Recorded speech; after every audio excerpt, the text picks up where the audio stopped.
Hello everyone, good morning all. आपल्या super Maugham या YouTube चॅनलवर तुमच्या सगळ्यांचं अगदी मनापासून खूप खूप स्वागत.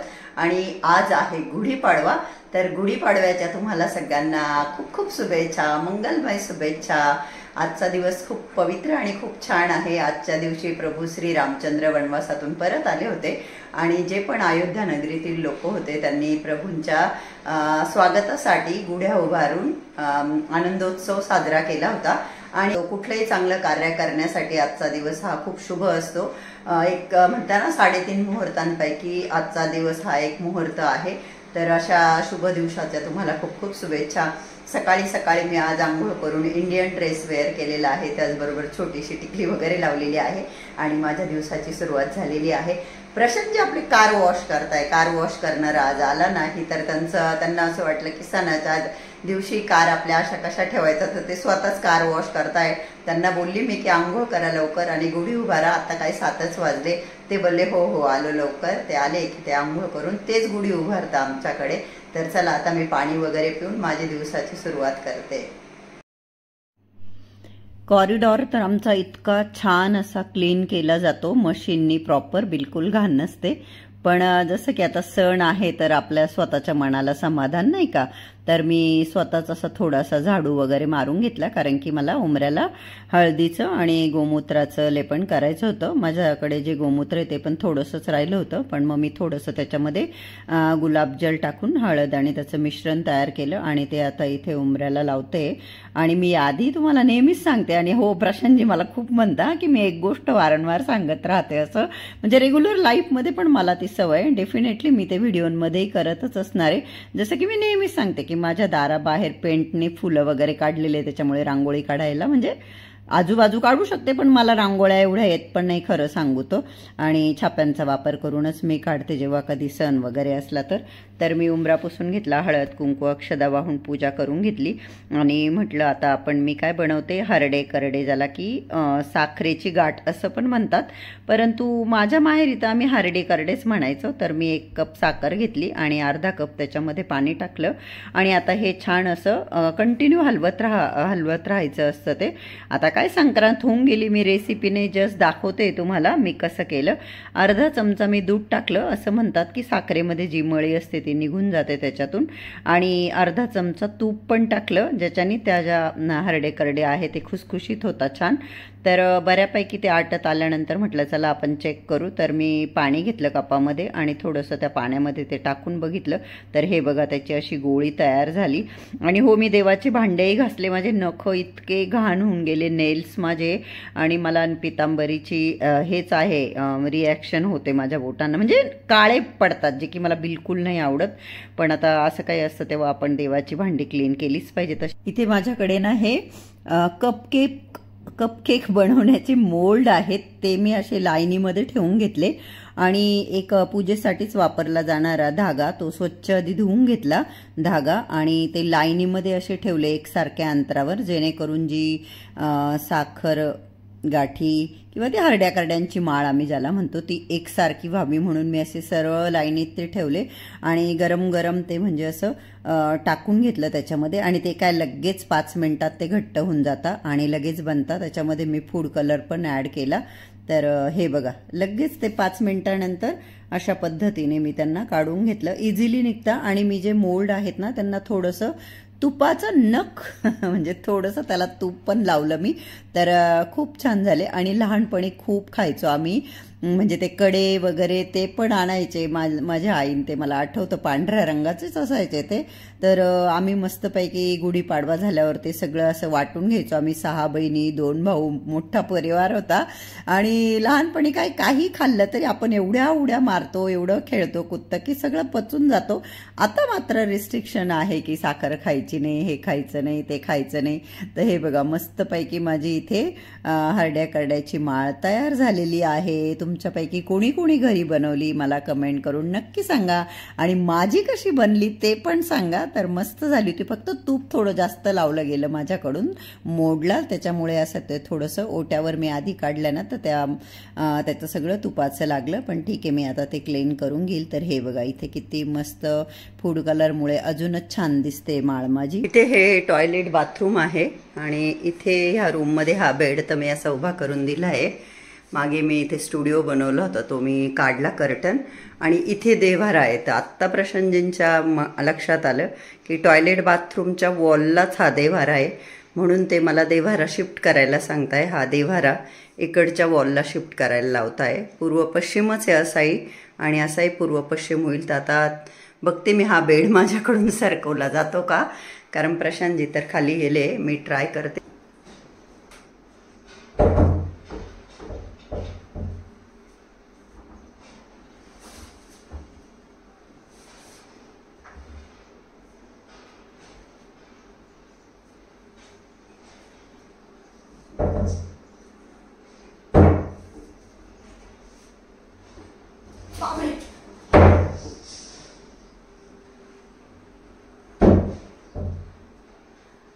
नाही, माझ्या एकटीचं काम नाही. हेवी बेड आहे बऱ्यापैकी. आता त्याचा बॅलन्स जात होता. प्रशांतजी खालीच गेले, त्यांना येऊ देते. ॲक्च्युली मला गुढीसाठी हार घ्यायचा होता म्हणून मी खाली आली मंदिरात. पण ॲज ऑलवेज देवाला पडदा लावलेला आहे आणि लोक लाईनीत उभे आहे दर्शनासाठी. आणि प्रशांतजी आंघोळ करताय, त्यांना मी बोलले की मी पटकन हार घेऊन आले. ते उघडला देवाचा पडदा उघडला. मी फुल घेत होते तोपर्यंत. दर्शन घेऊन घेते आता मी देवाचं. म्हणजे माझ्या नशिबात आज श्रीकृष्ण भगवान यांचे दर्शन होते. मोस्टली काय होतं, मी जेव्हा गाईंना पोळ्या वगैरे द्यायला जायची, आता नाही देत बरं का, कारण खूप मैत्रिणी म्हणता नको देऊ, गाईंचं खाणं नाही आहे पोळ्या. मध्ये एकदा दिल्या होत्या तरीसुद्धा माझी इच्छा होते द्यायची. तर पडदाच लावलेला असतो. आत्ताही पडदाच लावलेला होता. म्हटलं अरे भगवान, पण मी फुलं घेईपर्यंत उघडला पडदा आणि माझं देवाचं दर्शन झालं. आता ह्या फुलांची पटकन प्रशांतजींना माळ बनवून देते. आमच्याकडे ना तसं काही नाही, बायका पण गुढ्या उभारत असतील, पण आमच्याकडे पहिल्यापासून प्रशांतजीच गुढी उभारतात सकाळी सकाळी. त्यांना घाई होऊन जाते कधी गुढी उभारेल असं. पण आज गाड्या क्लीन करण्याच्या याच्यात थोडंसं लेट झालंय. ठीक आहे, चला आता मी पटकन त्यांना हार करून देते आणि मग ते गुढी उभारतील. प्रशांतजींनी डायनिंग टेबलवर मोठी काठी ठेवली आणि त्याला ते लिंबाच्या डहाळ्या बांधून घेतल्या. हे बघा कसं केलं त्यांनी. मी मिऱ्या घालत होते तर त्यांनी एकदम माझ्या हातातून साडी ओढून घेतली. ॲक्च्युली मला खरं तर खूप चीड आली होती, परंतु तेच की आपण म्हणतो की नवीन वर्षाची सुरुवात होते आणि सणासुदीच्या दिवशी कटकट नको, म्हणून मी स्वतःवर कंट्रोल केला. मला ना असं सगळे सण असे शास्त्रोक्त पद्धतीने साजरे करायला आवडतात. आणि त्यांना ना घाई झाली होती, गाड्या क्लीन करत बसले आणि त्यांना साईटवर जायचं होतं. तरी पण मम्मी त्यांना भस्माचा डब्बा दिला आणि त्यांना भस्म लावायला लावला गुढीला, आणि हळद कुंकू अक्षदा वाहिल्या. आता त्यांचं म्हणणं कसं, पूर्वी कुठं हे असे काही नियम होते, आता हे यूट्यूबमुळे हे सगळं झालं, म्हणजे आता कळतं म्हणून मग हे सगळं असं होतं का अशी बडबड करत होते. परंतु मी त्यांच्याकडे थोडंसं दुर्लक्षच केलं की म्हटलं नको, आपल्याला कटकट करायची नाहीये. पण मला खरोखर राग येत होता की हे एवढी घाई का करताय, म्हणून मी नंतर एक डायलॉग पण मारला. तो मला प्रशांतजींना ऐकवायचा होता की मी बोलले की बघा कशी बशी, कारण की माझं म्हणणं असं होतं की शांततेने करू. आणि चौरंगावर उभी केली होती ना बाल्कनीत गुढी, तर मी त्यांना काय सांगत होते की अशीच उभी राहू द्या ना, म्हटलं आपण 28व्या मजल्यावर आहे तर गुढी उंचच आहे ना, म्हणजे तिथं मला चौरंगावर नैवेद्य दाखवता येईल किंवा अजून मी फुलांची सजावट करेल. हे गेल्यानंतर आता यांची घाई चालली होती, म्हटलं आपण स्वस्तिक काढू, छान सजावट करू, उभी केल्यानंतर का होईना करू बुवा शांततेने. पण ते काय ऐकायलाच तयार नाही. ते बोलले गुढ्या आकाशात उभारल्या जाता, उंच उभी जाते, काही नको सांगू मला. म्हटलं बरं ठीक आहे चला. त्यांनी काय माझं ऐकलं नाही आणि बाल्कनीच्या बाहेर असं काढून गुढी उभी केली. इवन कलशावर स्वस्तिक सुद्धा काढायचं राहून गेलं होतं. गुढी उभारल्यानंतर मग मी कुंकवाने कलशावर स्वस्तिक काढलं. पण जसं मी म्हटलं की बऱ्याचदा असं होतं ना की दोघांपैकी कोणी एक जर म्हणजे चिडचिड करत असतं तेव्हा एकाने शांत राहिलेलंच बरं असतं, नाही तर सणासुदीची उगाच घरात कटकट व्हायची. म्हणून मला ह्या सगळ्या गोष्टी पटत नव्हत्या एवढ्या घाईघाई चाललेल्या. पण मी स्वतःवर कंट्रोल केला आणि अशा पद्धतीने त्यांनी गुढी उभारल्यानंतर मला टीका लाव म्हटले, पण मी नाही लावल्यानंतर त्यांनी त्यांच्या हातानेच लावून घेतला. अशा पद्धतीने आमची गुढी उभारली गेली. ॲक्च्युली त्यांचे कोणीतरी वाट बघत होतं साईटवर, त्यांना जाणंही गरजेचं होतं. पण असं वाटतं ना आपल्याला, देवाचं कसं शांततेने केलं पाहिजे तरच मला समाधान भेटतं. मला असं विधिवत सगळं, कुठली पूजा असू काही असू, मला शांततेने करायला आवडते. बरं, त्यांनी काय केलं, आधी जसं मी म्हटलं, आधी चालले गेले गाड्या धुवायला आणि मग लेट होऊन गेलं त्यांना. तर हे प्रशांतजींना प्रभू श्रीरामचंद्रांची मूर्ती गिफ्ट केली होती, अयोध्या नगरी वगैरे छान अशी. मागच्या वर्षी बघा मी पूजा पण केली होती तेव्हाही. तर म्हटलं चला आज आपण आहे आपल्याकडे छान प्रभूंची मूर्ती, तर मग ते पण मी एक चौरंग मांडला इथे, कारण देव्हाऱ्यात तर जागा नव्हती. आणि जिथे प्रभू श्रीरामचंद्रजी आहे तिथे हनुमानजी असलेच पाहिजे. तर हनुमानजींचा पण माझ्याकडे छोटासा फोटो आहे बजरंग बलींचा. तर थोड्याशा खाली अक्षदा ठेवून त्याच्यावरती मी ती मूर्ती आणि फोटो ठेवला. नंतर चंदन आणि अष्टगंध लावून अक्षदा वाहून त्यांना पुष्प अर्पण केले आणि नमस्कार केला. आणि अशा पद्धतीने मी त्यांची देखील छान अशी पूजा केली. आज गुढीपाडवा आहे मला माहिती आहे, पण त्या मैत्रिणी समजू शकतील ज्यांच्या घरांमध्ये अशी दुर्घटना घडून गेली आहे.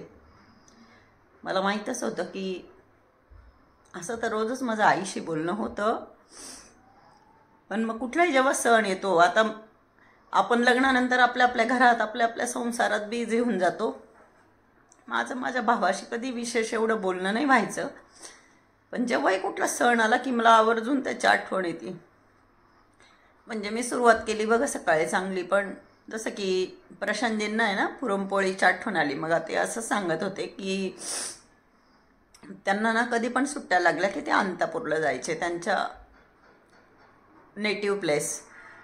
तर बोलले लहानपणी एकदा मला पुरणपोळी नव्हती दिली लवकर, तर मी गुढी पाडून दिली होती असं काहीतरी मला सांगत होते. मग मला लक्षात, म्हणजे मला असं वाटलं की हे इनडायरेक्टली असं सांगते. मला हे माहिती आहे त्यांना पुरणपोळी खूप आवडते, मला पण खूप आवडते, आम्हाला सगळ्यांनाच खूप आवडते. मग मी त्यांना म्हटले तुम्ही मला इनडायरेक्टली सांगताय का पुरणपोळी खायची आहे? ते बोलले नाही नाही तसं नाही सांगतोय म्हणे. म्हटलं नाही, मी आजही पुरण वगैरे काही करणार नाही, जसं मी तुम्हाला याआधी पण सांगितलं आहे. तर मलाही तशीच सवय होती की प्रत्येक सणाला पुरण घालायचं. आज तर मी जिमलाही गेली नाही, माझा मूड नाही, पूजा वगैरे करून बसली आहे मी. आत्ता आईशी बोलली, आई माझी रडत होती. कसं असतं ना, प्रत्येक नात्यामध्ये बघा वादविवाद होता. म्हणजे जसं मायलेकींचं पण कधी कधी 2-2 शब्द होता, किंवा बापाचे मुलाचे होता, बहिणी बहिणींचे होता, भावाचे भावाभावांचे होता, सगळ्यांचेच वाद होता. तर असंच काहीतरी झालं होतं. माझा भाऊ ना राग भरला होता वडिलांवर, आणि मग 8-10 दिवस आहे ना तो शेतातच राहिला, घरी आला पण नाही.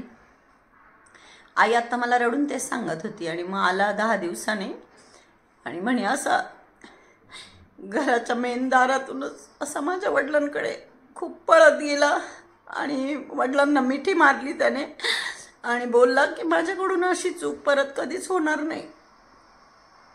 ते आई सांगत होती आणि रडत होती.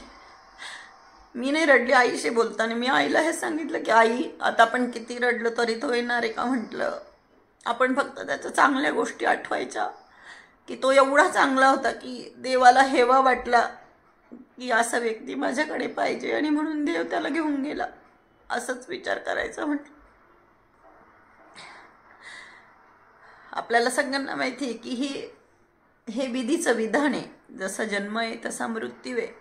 प्रत्येक येणाराला जायचं आहे, परंतु असंच वाटतं की एक योग्य ती वेळ असली पाहिजे जाण्याची, नाही का? पण तेच आता भगवंताचं गणित, त्याचं त्याला माहिती, तो केव्हा कोणाला घेऊन जातो. पण मला कुठल्याच सणाला आनंद वाटत नाही. मी घरात कोणी असताना रडतही नाही की नको बुवा, आपण असं म्हणतो ना सणासुदीचं नाही हे करायला पाहिजे. काही नाही, आमची गुढी उभारली गेली, सकाळी पूजा झाली, देवार आम्ही दुसऱ्या बाजूला शिफ्ट केला रूममध्ये, पूजा वगैरे सगळ्या करून झाल्या. पण सणाच्या दिवशी हमखास मला माझ्या भावाची आठवण येते. इथे मी गुढीसाठी नैवेद्य बनवते, तर एकदम 2 टीस्पून फक्त मी तूप टाकलं आणि थोड्याशा शेवया घेतल्या. आणि तुम्ही जर याआधी बघितलं असेल तर मी नेहमी शेवयाची खीर करताना एकदम अशी रिच की पूर्ण दुधातच शिजवायची, मग त्याच्यामध्ये भरपूर ड्रायफ्रूट आणि अशी बनवते. परंतु गुढी तर काय खाणार नाही आहे, नैवेद्य खायचा आम्हालाच आहे, तर त्याच्यामुळे मला कमी कॅलरीजची खीर बनवायची होती. त्याच्यामुळे मी आज शेवया पाण्यामध्येच शिजवल्या आणि नंतर नैवेद्य आहे म्हणून थोडंसं त्याच्यामध्ये दूध ॲड केलं आणि 1 चमचा गूळ टाकला. परंतु मी खरं सांगते तुम्हाला, एवढ्या सिंपल पद्धतीने मी ही एकदम एवढीशी खीर केली नैवेद्यासाठी. बाजूला तव्यावर नागलीची भाकरी छोटीशी केली, मला मी लोणचं आणि भाकरी खाल्ली. तर ही जी खीर आहे खूप छान झाली. मी ट्राय केलं तेव्हा माझ्याकडून सरकवलं नाही गेलं, परंतु मग नंतर प्रशांत जे आले त्यांनी सरकवलं. तर देव्हारा इकडे शिफ्ट करण्यात आला आहे ह्या वॉलला आणि देव्हाऱ्याच्या वरती तुळजाभवानी मातेचा फोटो आता, आणि हा बेड जो आहे तो असा इथे उभा करण्यात आला आहे.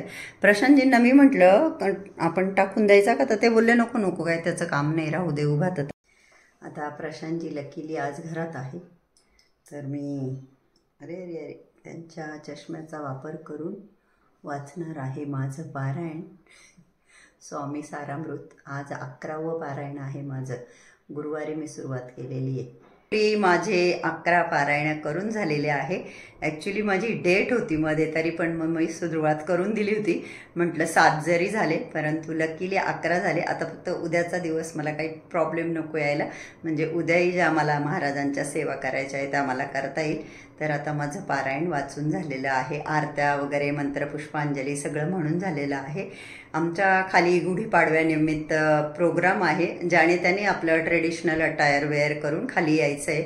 माझा तयार होण्याचा बिलकुल मूड नाही आहे आणि खाली गेले तरी मी ॲज इट इज अशीच जाईल. प्रशांतजी बोलले होते मला की आपण जाऊ बो असं. म्हटलं ठीक आहे. तर ते मी वाचत असताना ते बाहेर चालले गेले. आता त्यांना विचारते कुठे गेले, काय गेले, कधी येत आहे वगैरे. तर मी वाचत असतानाच प्रशांतजी चालले गेले. बोर झाले असतील, त्यांना एवढं वेळ असं एकटं, म्हणजे मला जवळजवळ 1.5-2 तास लागता. मंत्र वगैरे आरत्या म्हणत म्हणत 2 तास लागता मला सगळे. मी बरेच मंत्र पण बोलते, जप करते. तर ते चालले गेले MP थिएटरमध्ये. मग मी त्यांना कॉल केला तर ते बोलले मी आलो इकडं, पण मग ते बोलले तू नाही येत का. म्हटलं मी तुमच्यासाठी जेवण बनवून येते. तर अगेन त्यांना त्या दिवशीची वड्याची भाजी एवढी आवडली होती की ते मला बोलले त्या दिवसासारखी वड्याची भाजी कर मला. म्हटलं मी स्वयंपाक करून येतं. मग त्यांच्यासाठी वड्याची भाजी आणि 2 पोळ्या केल्या आणि आता मी पण चालली MP थिएटर. ते सकाळची जी मी आंघोळ केली, रेडी तर काही झालीच नाही. सकाळचं स्किन केअर केलंय तेच, आल्यानंतर हातपाय वगैरे धुवून नाईट स्किन केअर करेल. जे काही ते सांगताय तर ते तेलुगूमध्ये सांगताय. प्रशांतजी आपले फर्स्ट लाईन मध्ये बसलेले 3rd नंबरला. ते बघा 3rd नंबरला गर्दी बघा. చక్కగా వచ్చేటువంటి పాలనే అందరికీ వచ్చేట్టుగా రేపటి భవితవ్యానికి ఒక నాందిలాగా ఎవరు ఇట్లాంటి ఈ సంవత్సరం పుష్కర నిర్ణయటువంటి విషయం. పుష్కర నిర్ణయము అంటే ముఖ్యంగా గంగే చయమునే చైవేణ సంస్థిత కావున అమ్మవారి ఆరాధన వల్ల మకర రాశి వాళ్ళకి చక్కటి ఫలితాలు. कार्यक्रम संपल्यानंतर काहीतरी ज्यूस प्यायला देता येते. तुम्ही बघू शकता येलो शर्ट मध्ये आपले प्रशांतजी गेलेले ते बघा, आणि ते पिताय ड्रिंक, काहीतरी लिंबाच्या पाल्याचं आहे बघा, पिता येते. इथे जे चालू होतं ते तेलुगूमध्ये होतं आणि ते मला काही समजत नव्हतं. तर तृप्ती आणि मी आम्ही एका स्टॉवर मध्ये राहतो, तर आम्ही दोघींनी खूप गप्पा मारल्या, कारण देवाचंच चालू होतं पण ते आम्हाला काहीच समजत नव्हतं तेलुगू. त्याच्यामुळे तृप्ती आणि मी आम्ही गप्पा मारण्यामध्ये छान आम्ही टाइम स्पेंड केला. हाय तृप्ती, मेरे व्ह्यूअर्स को हाय बोल दो. आम्ही इथे मराठी रसिका किती छान तयार झाली आहे. मी मात्र तशी झाली. आणि हे बघा अजून नवीन एक शुभदा पेशवे, किती छान नाव आहे. पेशवे म्हणजे पेशवाई अशी झलक का नावामध्ये. तर इथे आम्ही मराठी गप्पा मारतोय छान. प्रशांतजी पण आपले उभे आणि पेशवेताईंचा मुलगाही आहे इथे. तर आमच्या चालल्या आहे गप्पा. तर खूप मोठा असा रांजण भरून ते बघा तिथं ते भाऊ वाटताय प्रसाद आणि खूप छान टेस्टी चिंचेचं पण कसं लागतं गूळ वगैरे टाकलेले तसं प्रसाद म्हणून सगळ्यांना देत होते. त्यात लिंबाचा पाला लिंबाचे फुलं पण होते कडुलिंबाचे.